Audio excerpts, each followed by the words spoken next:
From now on, Holy Father, not my will, but your will be done. I said, Father, you have chosen me. Give me the strength to obey. I will follow you no matter what it takes. If you know me, you cannot be neutral about me. Either you will hate me or you will love me. Because there is only one important business in the world. It is the business of salvation.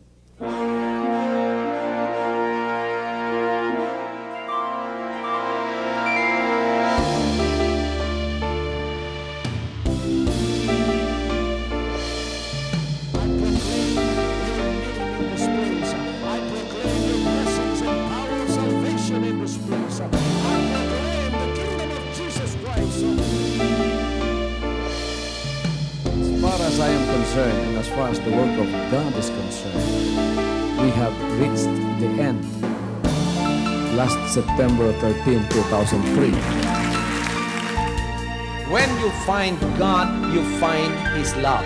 Because God is love. Ganon ang pag-ibig ng Panginoon. Walang katapusan na yan ay bumabalik-balik sa atin. If you want to receive, you have to give. Receive it by faith and say, Lord, I will touch up. Because the game plan of God was to save us from seeing through the power of love. He has completed His salvation works in the Spirit. After April 13th, the door is open for everyone to come.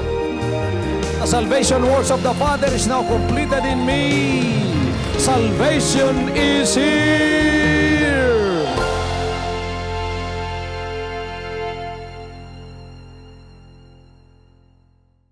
Sinong nananampalataya at naniniwala na naririto ang Panginoon sa ating kalagitnaan sa mga sandaling ito? Do you believe that Jesus is present in this building this morning? The Bible says 2 or 3 gathered together in His name, Jesus is in the midst of them. Naniniwala ba kayo sa lahat ng mga sinabi ng mga banal na kasulatan? Nananampalataya ba kayo na walang isang sinabi ang Panginoon na hindi totoo? Naniniwala ba kayo ng ating Panginoon na isang Diyos ng katotohanan? Hindi siya Diyos ng kasinungalingan. Na kung ano ang kanyang sinabi, yan ay kanyang gagawin. This morning, I would like to talk about one of the foundations of why we believe in the Lord Jesus Christ. It is called faith.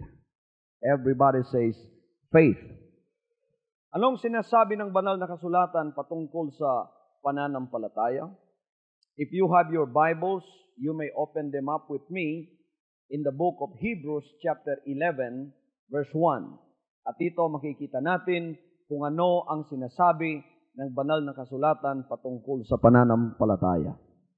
Now faith is the substance of things hoped for, the evidence of things not seen. For by it the elders obtained a good report. Through faith, we understand that the worlds were framed by the Word of God. So the things which are seen were not made of things which do appear. Pagkatapos sinabi riyan kung ano ang pananampalataya, by faith lahat. By faith, Abel offered unto God a more excellent sacrifice. By faith, Enoch was translated that he should not see death and was not found because God translated him. But before his translation, he left a testimony that he pleased God. By faith, Noah, being warned of God of the things not seen, yet moved with fear, prepared an ark for the saving of his house. By faith, Abraham, when he was called to go out into a place which he should after receive for inheritance, obeyed. By faith, by faith, by faith, by faith. Ang lahat ng ito ay sa pamamagitan ng pananampalataya. Ang lahat ay magsabing pananampalataya. Meron ba kayong pananampalataya sa umagang ito? By faith you are here. By faith you receive the Lord Jesus Christ as your Savior. By faith you are seated right here and wants to receive a blessing from a God that you don't see. Because God is a spirit. And if you do not have faith, you have no business in this cathedral today, listening to these words of God. Everything that we do is by faith, by faith, by faith.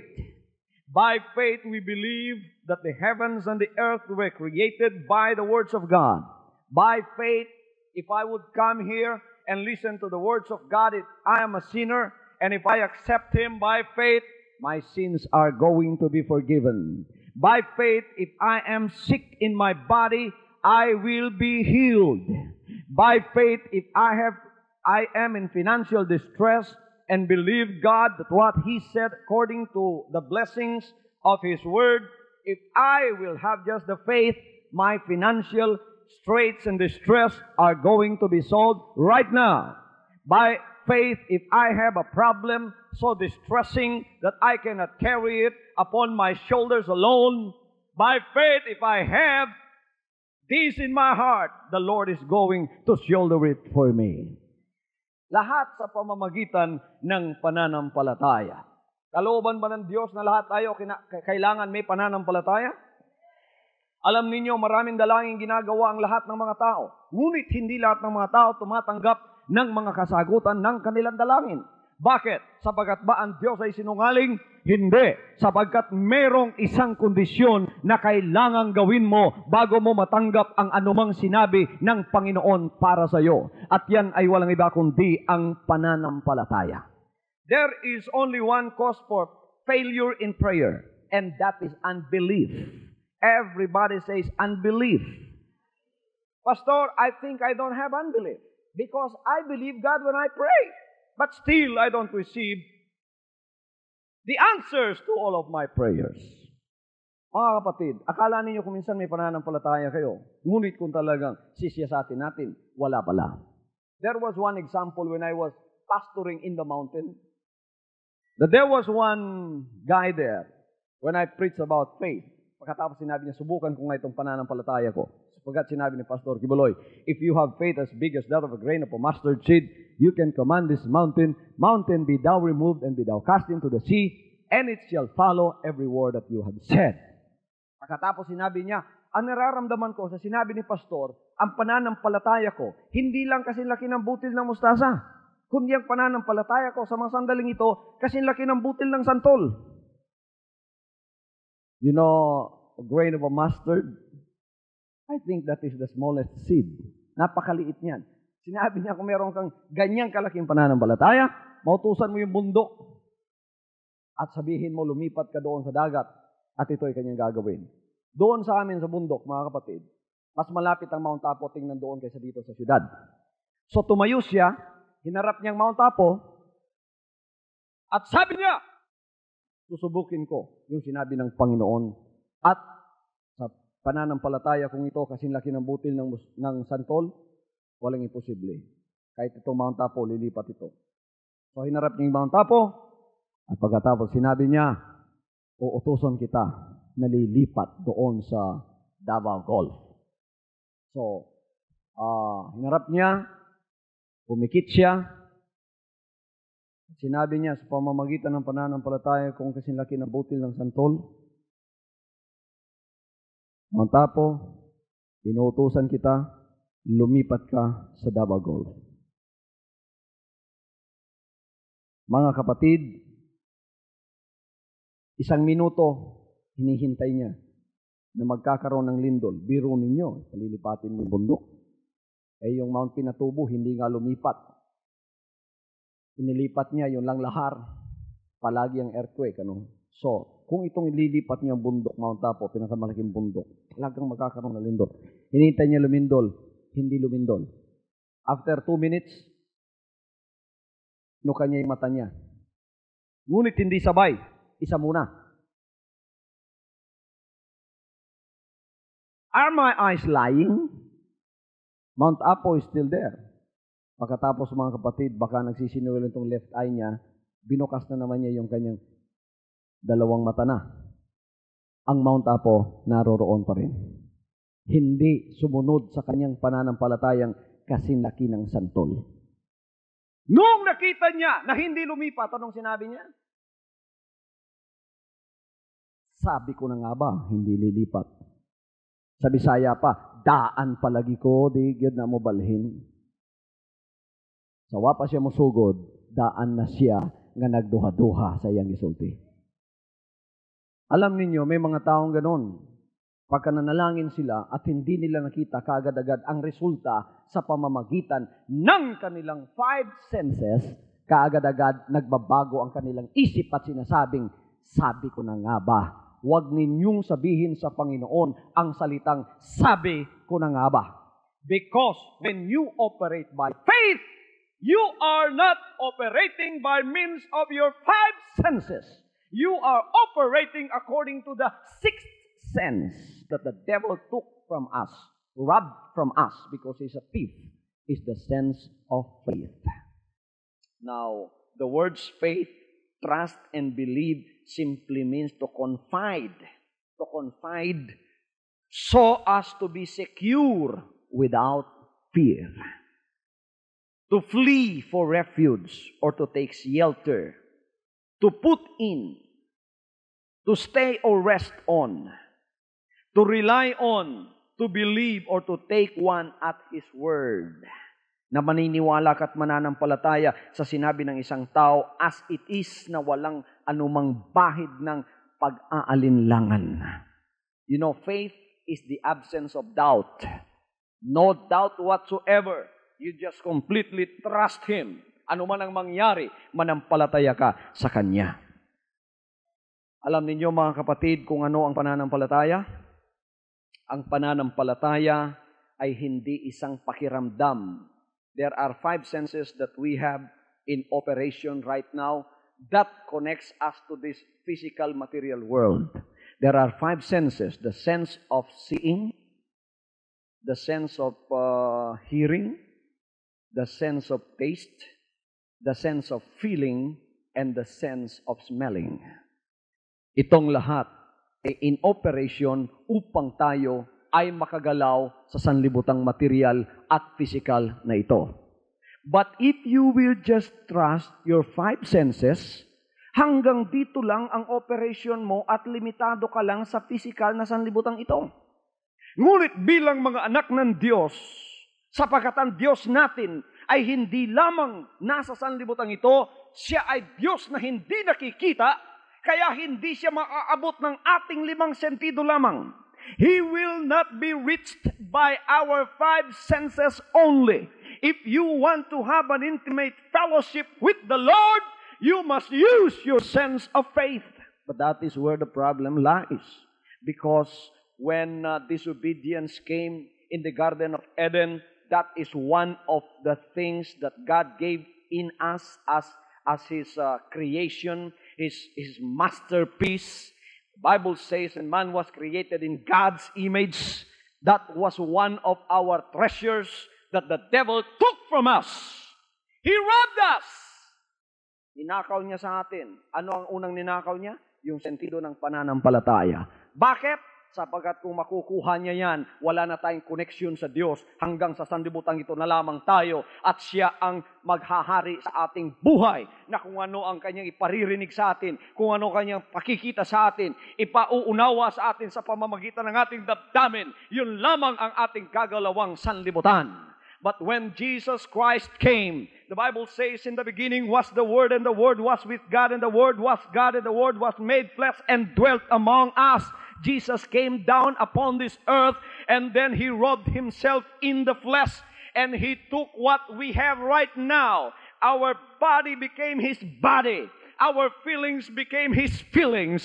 Your loneliness became His loneliness. He was a man touched with our infirmities, yet He was without sin. And so He is able to succor them that comes to Him, because He felt like you felt, exactly like a human being. So He knows where you stand right now. And then, what happened? On the death, on the cross, He defeated the devil. And when the devil was defeated, all the spoils the Lord took, and one of them is the sense of faith. And He brought it back to us and said, have faith in God. Isinauli niya sa atin yan. Kaya ngayong umaga, naririto tayo sapagkat tayo ay nananampalataya sa Diyos na hindi natin nakikita. You must have faith in God because you don't see Him. Faith is the substance of things hoped for. So really, faith is grasping the unrealities of hope and bringing them to the realities of our physical world. Do you believe in some things that you don't see? How many here believed in heaven? Naniniwala kayo may langit? Naniniwala kayo may impyerno? Naniniwala kayo may Diyos? Naniniwala kayong may Satanas? Bakit kayo naniniwala sa mga bagay na hindi niyo nakikita? Yan ang pasisimula ng inyong pananampalataya. Ngunit hindi lamang hanggang dyan ang gusto ng Diyos. Gusto niya, faith is an everyday operation. Faith should be an everyday operation. He wants you to move by faith in everything. Nalampas pa sa sanlibutan ito na hindi naunawaan ng mga tao. Kailangan tayo ay magkaroon ng pananampalatayang sinabi ng ating Panginoon. So faith is not exercising your five senses. In fact, faith is versus your feelings. Amen. Faith is versus your feelings. Bakit? Binasa natin kanina. The Lord was already resurrected from dead. Okay? And 10 disciples went to the grave. Pagkatapos, they saw that the grave was already opened. And then an angel met them. And the angel said, "Are you looking for Jesus Christ? He is not here. He is risen." Hallelujah. The world is celebrating this as a Resurrection Sunday. We celebrate every day as a Resurrection Day because we know that God, our Lord, is alive and well in our hearts. He rose from the dead 2,000 years ago. Hallelujah. And we are experiencing His resurrection power every day. So, they are celebrating this. Tapos, sinabi ng 10, "Oh, the Lord is not in the grave." Now we understand what He was telling us before His crucifixion. The Lord said, "Destroy this temple and in 3 days I will raise it up." We were spiritually discerned. We were spiritually blind of what He was saying. Now we understand it, that He was talking about His death, and then He rose from the dead after 3 days. Kaya masaya sila. At pagkatapos, mga kapatid, dumating isang disciple na si Thomas. Hindi kumikibo, malungkot, at walang kasaya-saya. Sapagat si Tomas, sa lahat ng mga disciples, nakakaya naman siya lamang ang pinakawalang pananampalataya. Can you imagine? Disciple ni Jesus Christ, ngunit walang pananampalataya. Hindi panay sa uli sa kanya yung ninakaw ng demonyo na walang iba kundi ang pananampalataya. So anong sinabi niya? Sabi niya, para sa akin, for me, hanggang hindi ko may pasok itong daliri ko sa butas ng mga pako sa kamay ng Panginoon at sa kanyang tagiliran at sa kanyang paa, I will never believe you. Can you imagine? Siguro dito may mga Tomas. Ang lahat ng Tomas ay magsabing, "Praise the Lord." Walang Tomas dito? Papasalamat ako, walang Tomas dito.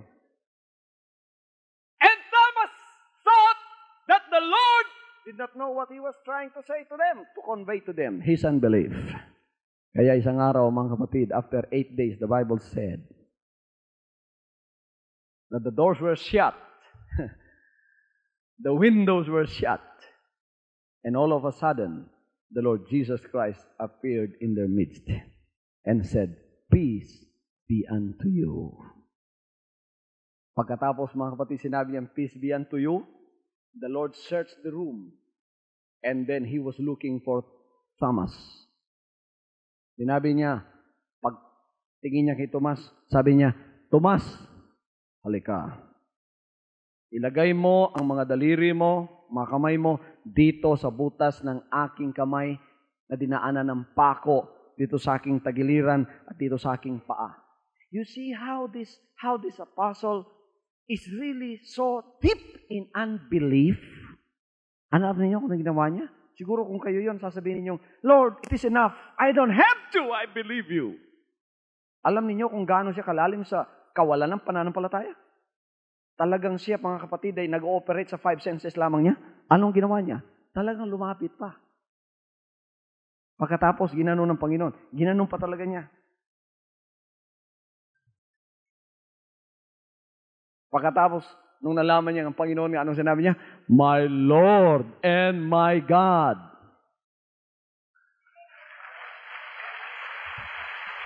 Everybody says, my Lord and my God. This is supposed to be resurrection morning. The apostles were so happy that the Lord was resurrected. Are you happy today? If you are not so happy, why? Because your faith is maybe shaking. The devil is trying to rob you of that faith again. Nagiging Tomas na yata kayo. Ewan ko kung ako'y maniniwala pa ba sa Panginoon. I don't know if I can believe in the Lord anymore. I don't know. Because your feelings are versus your faith.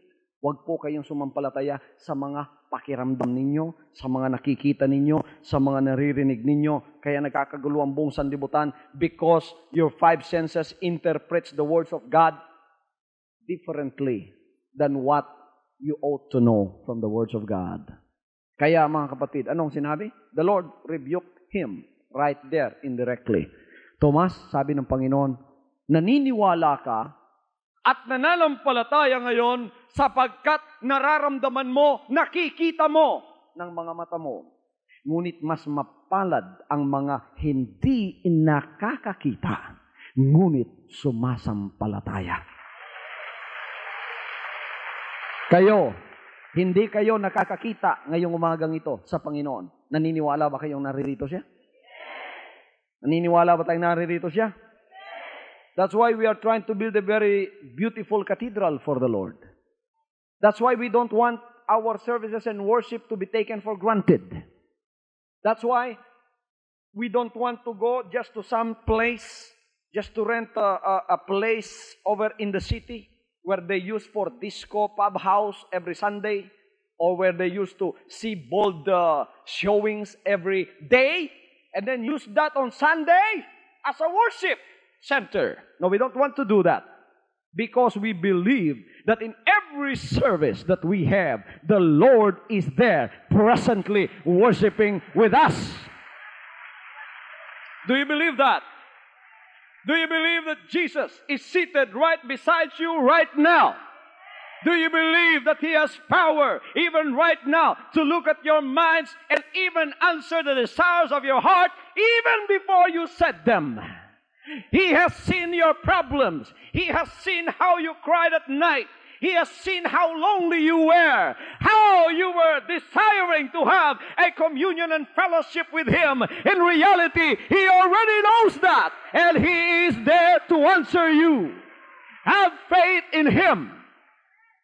Manampalataya kayo sa Kanya sapagkat nakikita niya ang lahat ng bagay na yan. Kala ni Tomas, hindi niya nakikita ang mga bagay na yon, ngunit nakikita ng Panginoon ang lahat ng mga bagay na yan.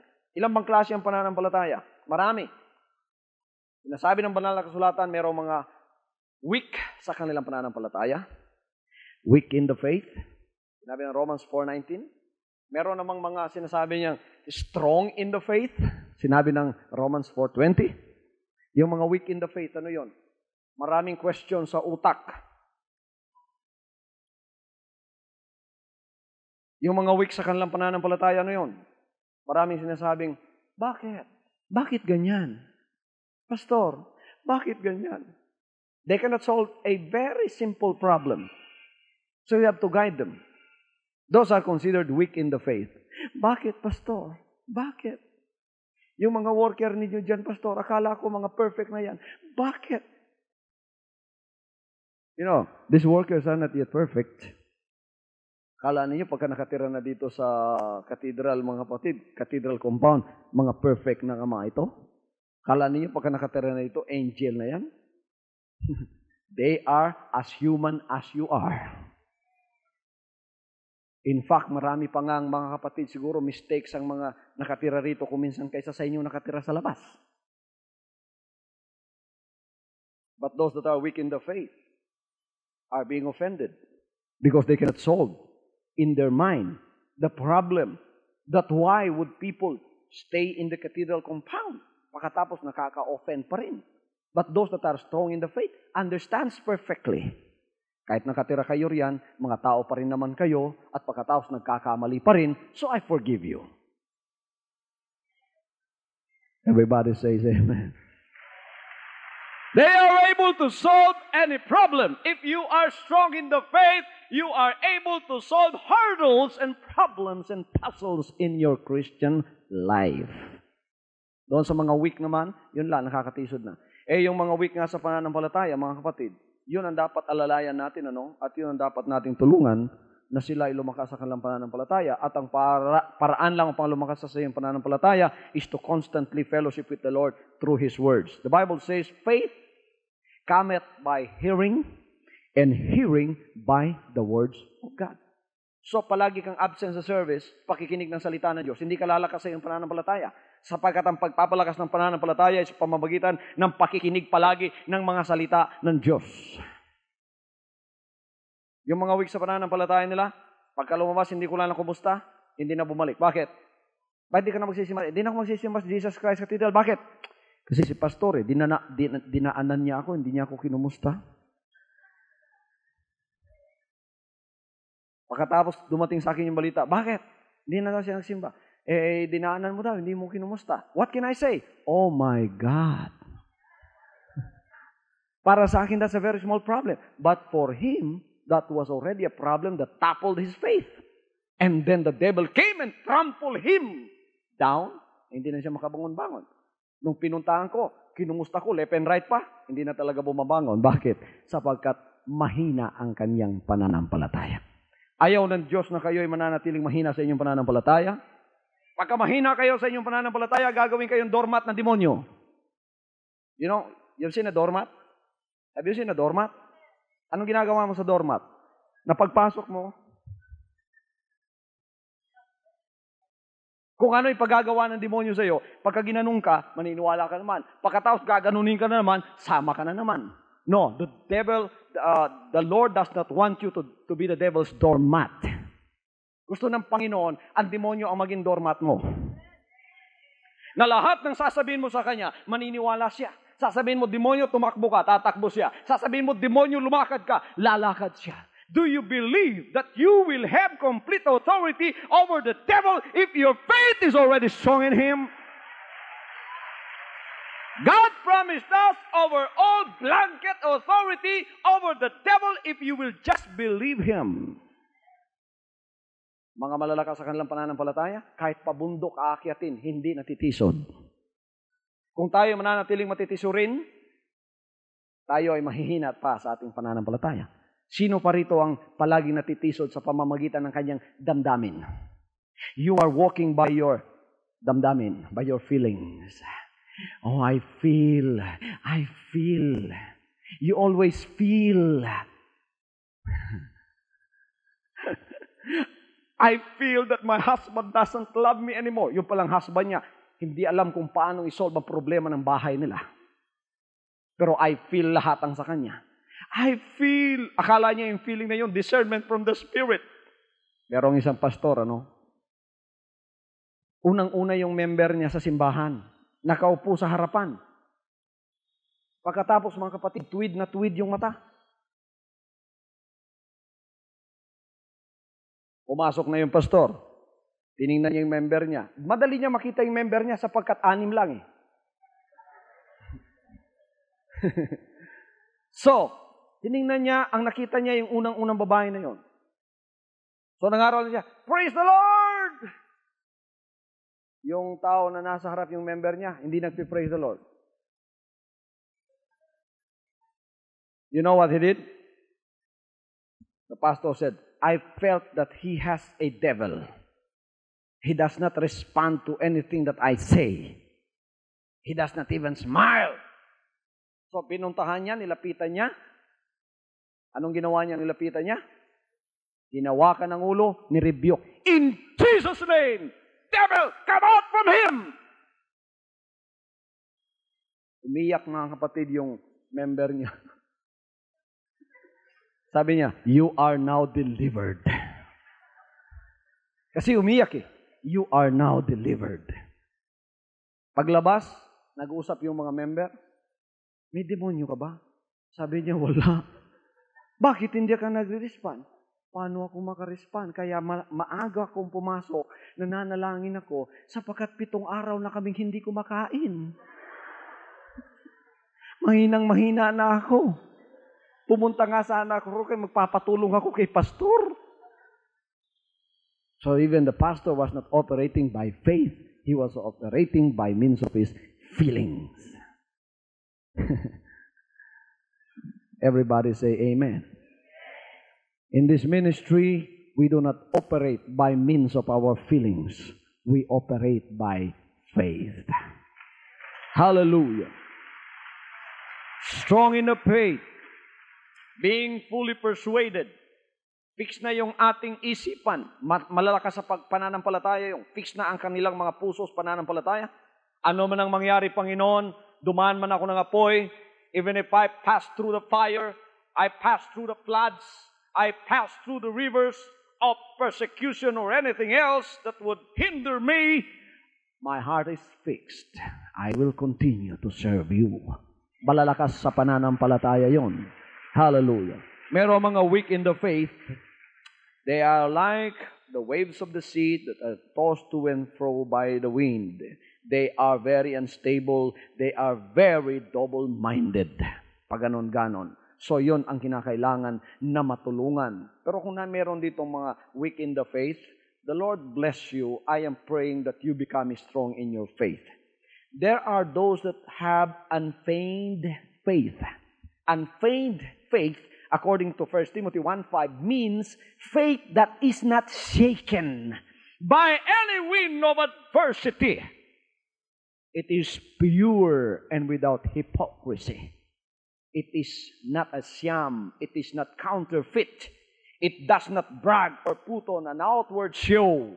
But inside it's crumbling. No, it's not like that. Unfeigned faith means pure, unadulterated faith that what you see on the outside is really what is in the inside. Hindi lang pakitang tao yung pananampalatayang yon. Ngunit isang pananampalataya talagang kailangan ng isang tunay na anak ng Diyos. Siguro sa ating modernong lingwahe, yun ang pananampalatayang hindi plastic. No? Kung minsan, mayroong mga tao, halik ng halik sa'yo. Pero pala sa loob nila, walang pananampalataya yun na mahal ka niya. Ikaw naman, akala mo, mahal na mahal ka niya. Sa loob-loob pala niya, pagka tumalikod ka, sana yung dagger. Sana. Galit na galit pala sa'yo. Halik naman ang halik sa pisngi mo. That's hypocrisy. That is sham. That is Judas-like. And that is not unfeigned faith. Kailangan magkaroon tayo ng unfeigned faith. Isang faith na hindi lamang pakita, kundi isang faith na talagang tunay sa harap ng Diyos. The Lord also talks about temporary faith. Temporary faith. Alam mo niyo yung temporary faith, mga kapatid? Si Panginoong Jesus ang nagsabi nito sa Luke chapter 8 verse 13. This is the kind of faith that believes for a while and springs up like a mushroom, but because of shallowness or lack of root, it falls in time of temptation. And test, people through the ages have been of this type. Sinabi ng Panginoon, yung mga nakikinig pagkatapos mababaw sa kanilang mga pakikinig, para silang lupa tumanggap ng binhi, pagkatapos tumubunga, ngunit nang dumating na yung mga araw na init ng araw, init ng kapagsubukan, because of the word that is in them, they withered away because they have no roots whereby they can cling to the soil. They have no roots, they are shallow. They receive the word for a while, and they are so happy about it. Hallelujah! Praise the Lord! Pero nung dumating na yung mga kapagsubukan, dumating na yung mga init, dumating na iba't ibang kapagsubukan ng demonyo, they begin to wither away. Noon, malakas masyado yung praise the Lord niya. Praise the Lord! Noong ang kanyang roots, mga kapatid, nawawala na dahil sa mababaw siya. Sumunod na linggo, anong sinabi niya? Praise the Lord!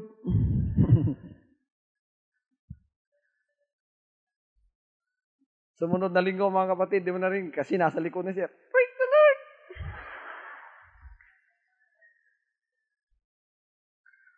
Nagkita ka isdaan, kinumusta mo? Wala nang praise the Lord. Patay na. Temporary lang na pananampalataya yon. Do you have a temporary faith? Temporary ba yung faith ninyo? Kaya yung mga tao nananampalataya sa Diyos, pero temporary lang. Nananalangin, Panginoon, praise the Lord! This is my request. Titingnan ka ng Panginoon. Temporary lang naman ang pananampalataya mo. Hindi naman mananatili yan. So they don't receive the answer from the Lord. They don't receive the blessing. These three kinds of soils, the first one is the hard-hearted guy that listens to the Word of God but does not understand it. When he leaves the cathedral or he leaves the place of worship, the devil would come and snatch away the words of God. Wala ring resulta. Balik ng balik sa church pero wala ring namang resulta. The second one is the temporary faith. Yon, mga kapatid, temporarily, magiging masaya siya. Pero when the son of persecution or the son of testing comes, he withers away. Temporary lang. Hindi gusto ng Diyos na temporary lamang ang inyong pananampalataya. So, if you are a believer like that and you have a temporary faith, you will fall away one of these days. You will not stay long. Hindi ka mananatili. Alam ng demonyo yon. Sabi ng demonyo, aalagaan ko yung temporary faith mo. Didiligan ko pa yan sapagkat temporary ka lang naman eh. Kaya pagka bumibisita ang demonyo sa bahay ng Diyos, ang hinahanap niya yung mga weak in the faith, yung mga temporary sa kanilang faith.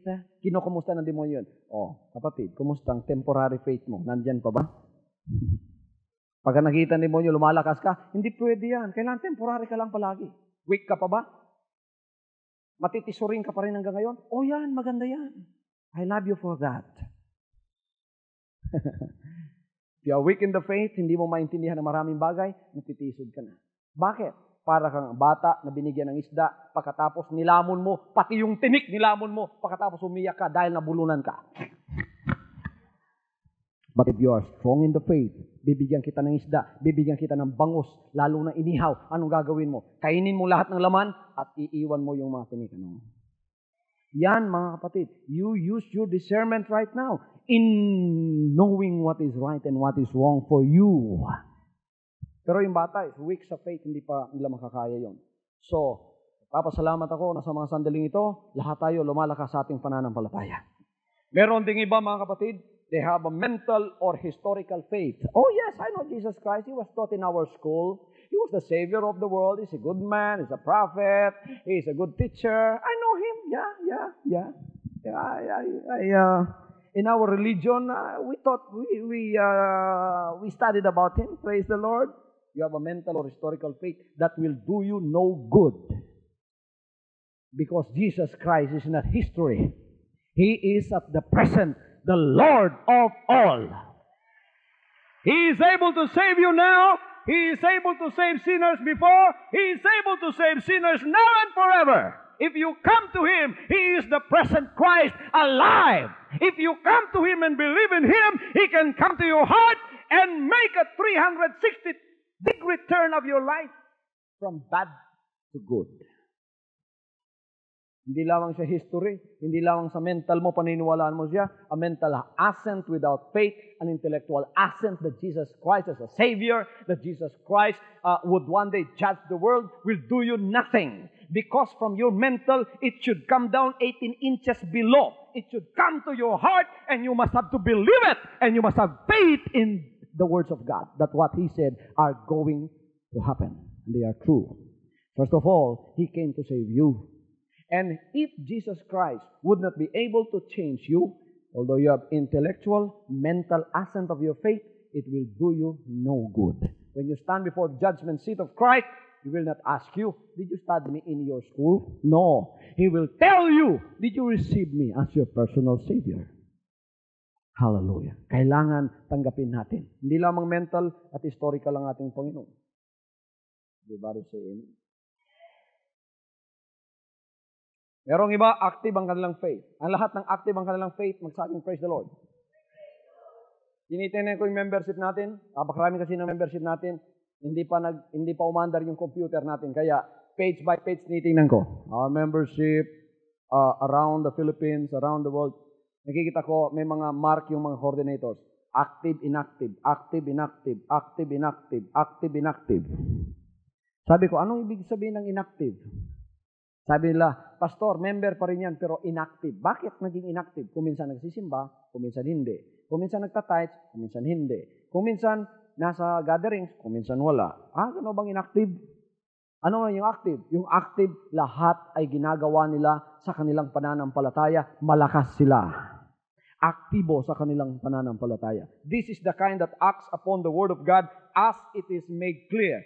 James put it this way, show me thy faith without works, and I will show you my faith with works. Yung palang pananampalataya, may mga gawa pala yun. So, some other theologians interpret this as, we are saved by faith, no need of works. You know, that is not true. That is not true at all. When you have faith, it will be revealed through your works. Sa pamamagitan maggawa mo, makikilala ang iyong pananampalataya. Kaya kailangan maging aktibo tayo sa ating pananampalataya. Hindi lamang tayo nananampalataya without commitment.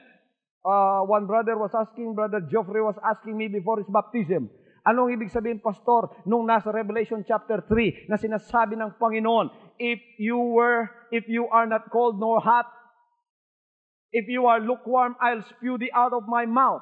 The Lord said, I were that you were cold or hot, but because you are lukewarm, I'll spew thee out of my mouth. These are people with inactive faith. These are people with passive faith. They stay in church and they sit down Sunday after Sunday, Thursday after Sunday, day in and day out. Sa simbahan, naroon sila, nakikinig ng salita niya, but they don't have a commitment to the Lord. Wala silang commitment. Kung nandito ko, huwag niyo akong pakialaman, makikinig ako, and I'll do what I wish to do. No, I don't think that faith is going to prosper. The faith that God wants is an active faith. Hindi lamang pagpapakita dito sa simbahan, kundi talagang isang commitment na malalim. Commitment to love the Lord. Commitment to serve the Lord. Commitment to worship the Lord. Talagang commitment, talagang isang commitment na sinasabi mong, my heart is fixed. I will commit myself to you, ano man ang mangyari. Do you have that kind of a faith? Active faith. Active faith. Paano magiging aktibo ang pananampalataya mo? Palaging pakikinig, pagkain ng mga salita ng Diyos. Yan ang magpapaaktibo sa pananampalataya mo. Hallelujah! Kailangan natin ng maraming salita ng Diyos, kaya magiging aktibo ang ating pananampalataya. Kaya sinabi ng Panginoon, if my words abide in you, and you abide in me, ask what you will, and it shall be done unto you. John 15:7. If you abide in me, and my words abide in you, ask what you will, and it shall be done unto you. Those people that always receive the blessing from the Lord are people with an active faith. They abide in the Lord by means of always obedience to His words. He said, there's a promise for you. If you ask anything in my name, I will do it. Kaya pagka lumalakad yung mga may pananampalataya, pupunta rito, punong-puno ng testimony. Pasalamat ako sa Panginoon, nanalangin ako, na pagagalingin yung sakit ng mahal ko sa buhay. Salamat sa Diyos. Narito ako to testify to you that my loved one is already healed. Nanalangin ako na ako ibibigyan ng pagpapala. Salamat sa Diyos. Yung pagpapala, tinanggap ko na. Pero yung mga inactive sa kanilang pananampalataya, meron ba silang testimony? Wala, mga kapatid. Anong testimony nila? Mga kapatid, daghang kay kong pagsulay karong si manaha. The devil has been chasing me all week. I had been sick. My children got sick one after the other. We went to the hospital. Lahat ng savings namin naubos. Ang demonyo nakaupo doon sa harap, sinasabi niya, sige pa. Sige pa. You're not glorifying God. They are glorifying the devil. We don't glorify the devil, we glorify God. Paano mong i-glorify ang Panginoon kung active ang pananampalataya mo? Bakit mag-glorify mo ang Panginoon pagka-active ang pananampalataya mo? Sapagkat may pangako sa iyo. Anong pangako sa iyo? Humingi ka ng anumang gusto mo, ibibigay ko sa iyo.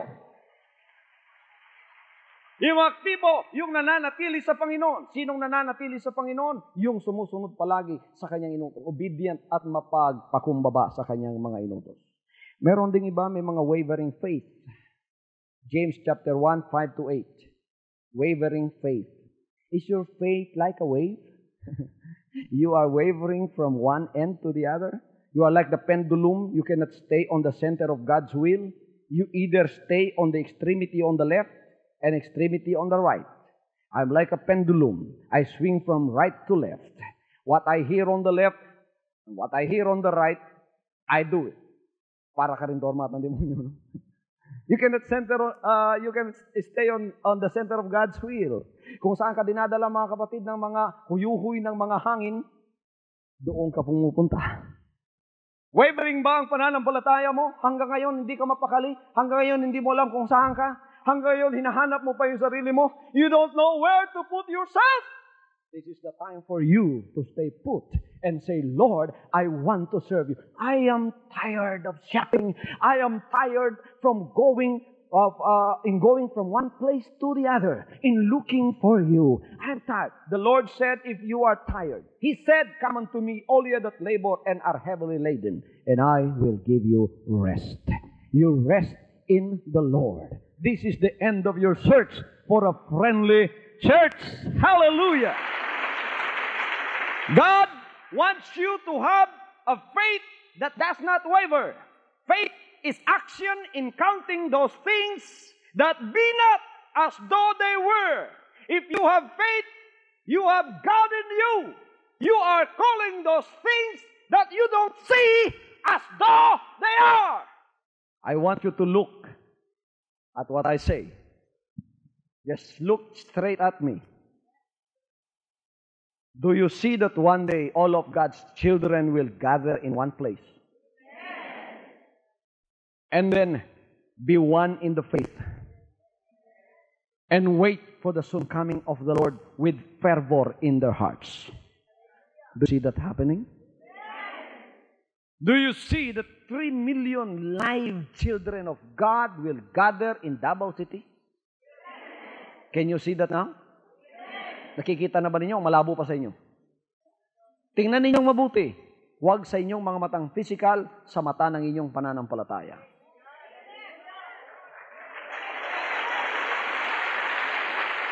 Can you see it? Okay. I want you to look another. If you are sick today, close your eyes. Look at yourself, not as a sickly individual, but an individual that is robust, healthy, beautiful, handsome.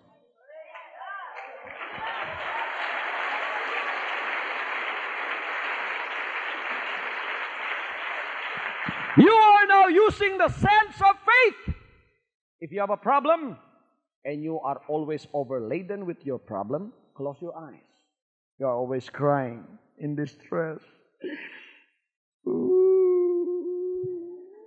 If you will not come next week, Lord, I don't know. Maybe I will backslide. Maybe I will commit suicide. The devil wants you to look at yourself defeated all the time. Now let us use the sight of faith. Close your eyes. Look at yourself as a happy child of God, with all of the blessings of God within you. Hallelujah. Always picture that when you go to sleep at night. Before you go to sleep at night, picture yourself in your imagination and say, I will use my sense of faith in looking at myself as a happy, successful child of God.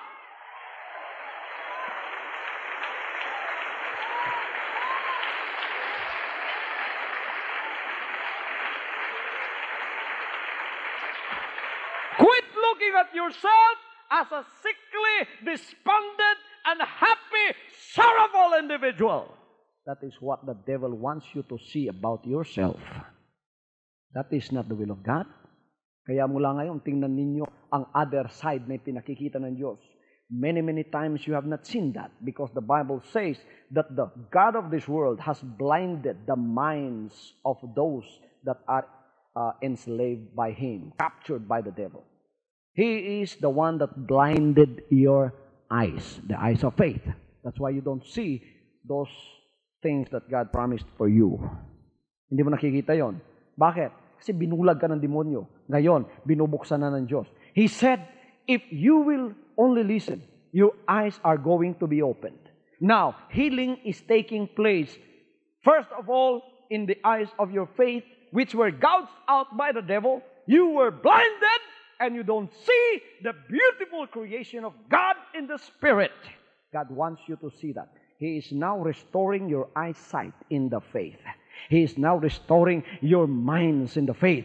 He is now restoring those and making clear that all that you can see are what God had promised for you. They are yours because you are a child of God. You are a child of God. By inheritance, by legal rights, you have the relationship with the Lord. You can claim all of these things for you.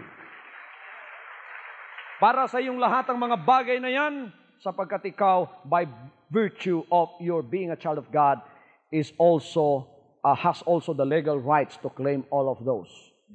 They are your spiritual rights, legal rights because He is your Father. Lahat-lahat nasa sa iyo. Kaya mga kapatid, pinakikita ng Diyos ngayon ang mga tunay na bagay na mula sa Kanya. Kaya wag na kayo magalanganin pa. Tumayo kayo at pagkatapos unwavering ang faith na gusto ng Diyos. Hebrews chapter 10:23 and Hebrews chapter 11:6. For without faith, it is impossible to please God. For they that come to Him must believe that He is, and that He is a rewarder of them that diligently seek Him. This is faith taking God at His word without any question. Anong tawag sa faith na ito? Unwavering faith.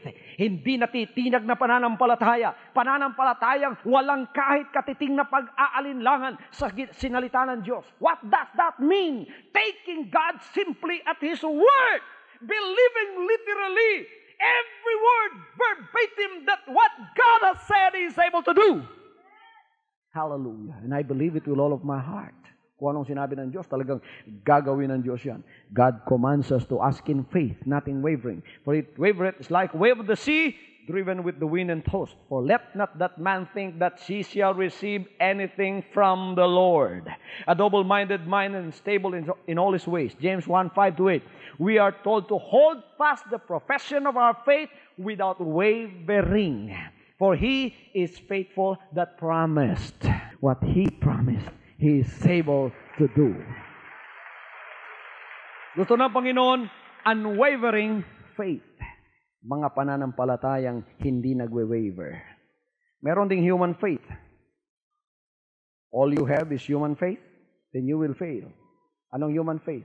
I have faith that if I jump from this building, if I go up from this on top of this building and jump down, may human faith ako na talagang mapipilay ako. After the service, if you cross the highway without looking to the left or to the right, masasagasaan kayo. You have faith? Human faith yun. You have faith that if you will eat after the service, mabubusog kayo. Sino may pananampalataya na pagka kumain sila mamaya, mabubusog sila? That's human faith. Lahat ng yan, mga kapatid, makataong pananampalataya. Alam na natin yan kahit hindi pa ituro sa atin. Alam ba ninyo yun? Ang mga taong iba, nagdedepende lang sa kanilang makataong pananampalataya. Ano yun? Yun lang ang pananampalatayang itinuturo ng ating mata, nakikita natin, naririnig natin, pagkatapos nararamdaman natin na maliban sa salita ng Diyos. Yun lamang ang ating sinasampalatayaan. Anong sinasabi ng mga tao ngayon? Wala nang pag-asa ang mundong ito. Naku, magkakagulo na, magkakagera na. Hindi mo pala alam, yung palang utak ng pessimistic na tao, nasa sa iyo na. Lahat ng nangyayari, nakikita mo, negative side. Oh, it's always the negative side that I see. I don't see. In the Holy Week, all I see is the crucifixion of the Lord, the death and the burial. I'm always sorrowful because my Lord was buried. He died, he was buried, he died, he was buried, he died, he was buried. They don't talk about the resurrection at all. But when I talk to you about the death of Jesus Christ, I also talk about His resurrection. Because that is the brighter side. Nakikita naman ninyo, ang buhay ninyo ginawang pessimistic ng demonyo sapagkat ang sinasampalatayanan natin ay ang 5 sentido lamang natin na konektado sa material na sanlibutan ito. Kaya ang binigay sa atin, puro sorrow. Pagkatapos mga kapatid, maraming problema. The devil gave us bitterness and hate, despondency, discouragement, wala na lahat. Pagkatapos, napakabigat ng puso mo. Injustices have been done to you. Tinatapakan na yung rights mo. Gidaog-daog ka na sa mga tao. Hindi mo na lang kung anong gagawin mo. Lumapit ka sa tao, mga kapatid, wala na. Because in this world, it is dog-eat-dog world. It is survival of the fittest. If you show any kind of human weakness, they will exploit that to the hilt. That you become a rag on the side after the devil and the world is through with you. Pagkatapos magiging discouraged ka. Pagkatapos magpapakamatay ka. Pagkatapos madi-discourage ka. Yan ang gusto ng demonyo sa iyo. But you know what? The Lord of your life came so He can save you out of that situation. Naniniwala ba kayo nananampalataya na posible hanggang ngayon ang buhay na walang problema? Kung may problema man, lahat magkakaroon ng kalutasan? Alam ba ninyo na posibleng mamuhay ngayon na kayo ay walang karamdaman sa katawan? Alam ba ninyo posible ngayon na mabuhay kayo kahit recession, kahit depression, na kayo ay mabubuhay, ibabaw niyan, at kayo ay magkakaroon ng pananampalatayang kinakailangan ninyo na ibibigay ng Diyos? That is possible today. Because of what He said. The devil is a liar. Circumstances is a liar. Situation in life are liars. All men may be liars. But what God said are true. He can never lie. He is a God of truth. He is a God of order and is a God of truth. He can never lie. One last example I would like to bring up to you right now is the case of Abraham and Sarah. Si Sarah, asawa ni Abraham, matanda na sila nang nakiusap ang Panginoon sa kanila. The Lord visited them one day in the form of the theophanist, in the form of a man, in the form of an angel. Tapos sabi niya, Abraham, kaibigan kita. You have not staggered in your faith. I called you out from the land of the Ur of the Chaldees, and you've never staggered in your faith. I promised you a city, and you've never seen that city. I just promised you to obey and follow me, and you have done exactly just that. And I will bless you for that. You have no son, I'll give you a son. I'll give you a son. Next year, at the same time, at the same day, at the same year, you will have a son. Kinakausap niya si Abraham, mga kapatid, matatanda na sila. Matandang balasenas na sila. Matandang talong na.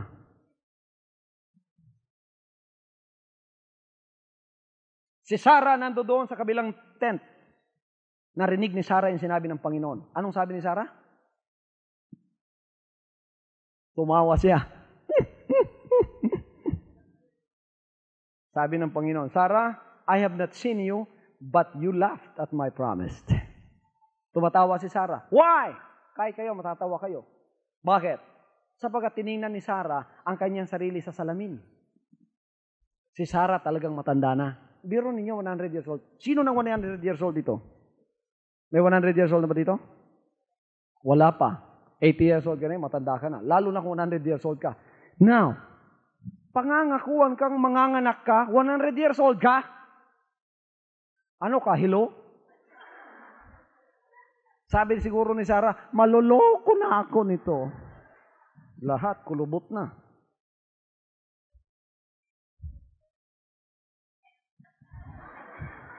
Me? Have a son? That's so funny. It's not funny anymore. Wala na talaga. Kung titingnan mo yung katawan ni Sarah, wala. Pero si Abraham, he did not stagger in his faith. In spite of the circumstances that they are in now, they are so old, and their physical circumstances tells them wala nang pag-asa yan. But because it was the Lord who told them, pagkatapos ng isang taon, nagkaroon sila tunay ng isang anak na ipinangako ng Panginoon. Ang kanyang pangalan ay si Isaac. Ngayon, nakikita na ninyo mga kapatid, hindi tumitingin ang Diyos ng sirkumstansya ng buhay.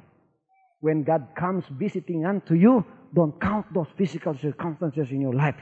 He can have you turn those circumstances around and tell the world that the devil is a liar, but God is true according to what He had promised. Kalaban natin yung circumstansya ng physical senses. Hindi natin maging kalaban yan sapagkat lalampas na tayo ngayon. Isasauli na ng Diyos ang ninakaw ng demonyo na walang iba kundi ang sentido ng pananampalataya mo, which is the sixth sense. And I would like for you to have that right now because that is your connection to the spiritual world wherein all the blessings flows. The devil is now defeated in your life. Ang kinin ninyo yan. Anong dinadalain ko dito? I'm always looking at my eyes of faith that before the Lord comes, walang isa man Jesus Christ member na hindi magpo-prosper. Physically, materially, spiritually, financially. Walang isang Jesus Christ member bago darating ang Panginoon na hindi lalago sa kanyang pamumuhay. Lahat ng bagay, spiritually, physically, mentally, intellectually, spiritually, financially. Lahat ng area ng buhay mo, pagpapalain ka ng Panginoon. Dinadalain ko yan at yan ang mangyayari bago dumating ang Panginoon. Sapagkat ang pananampalataya natin ay para sa kalwalhatian ng ating buhay na Diyos at yan ang kanyang gagawin sa mga sandaling ito. It is possible for you to live a life under the prosperity of God when you have faith in His Word. Have faith in His Word. Never doubt the words of God. Never, never have doubts of the Word of God because He is the author and the finisher of our faith. And He loves you so much. He does not want you to go hungry. He does not want you to go walking with a disease and affliction in your body. He does not want you to go about walking with a discouraged heart, with a heart that is full of despondency and foreboding. He does not want you to do that. He wants you to become happy. He wants to restore to you the paradise that you left because of disobedience. Come back to Him in obedience of His commands. Be submissive to Him and say, Lord, I will follow you all the days of my life. I will abide in your words and I will claim all of your promises and they will happen in my life. Bago kayo pumito mga kapatid, I will pray for those that are in their TV screens right now. Ikaw na nakikinig ngayon, karamdaman ka. Habang pinapatong yung kamay mo, ang karamdaman mo mawawala sa iyong katawan. In Jesus' name, receive your healing right now. May problema ka? Be joyous and be happy because your problems are going to be solved right now. They will find their own solution by faith in Jesus' name right now. If you are looking for light out of darkness because you are confused and you don't know the way and you don't know where to go, Jesus is your answer. He's answering you right now. Call up, telephone screen ninyo, nandiyan ang ating mga telephone numbers in Manila, in Davao City, and in Cebu. At wag kang ma-fail na makinig na muli sa ating telecast at the same time, at the same hour, at the same station na napapakinggan mo sa mga sandali ito. Pagpalain ka ng Panginoon, kapatid. In Jesus' name, amen.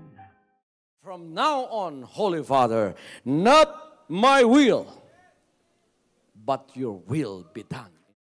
I said, Father, you have chosen me. Give me the strength to obey. I will follow you no matter what it takes. If you know me, you cannot be neutral about me. Either you will hate me or you will love me. Because there is only one important business in the world. It is the business of salvation.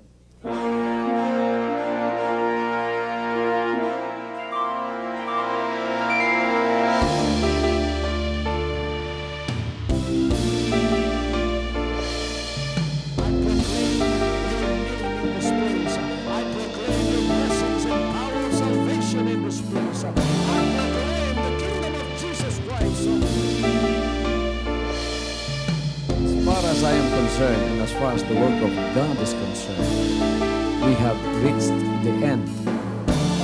Last September 13, 2003.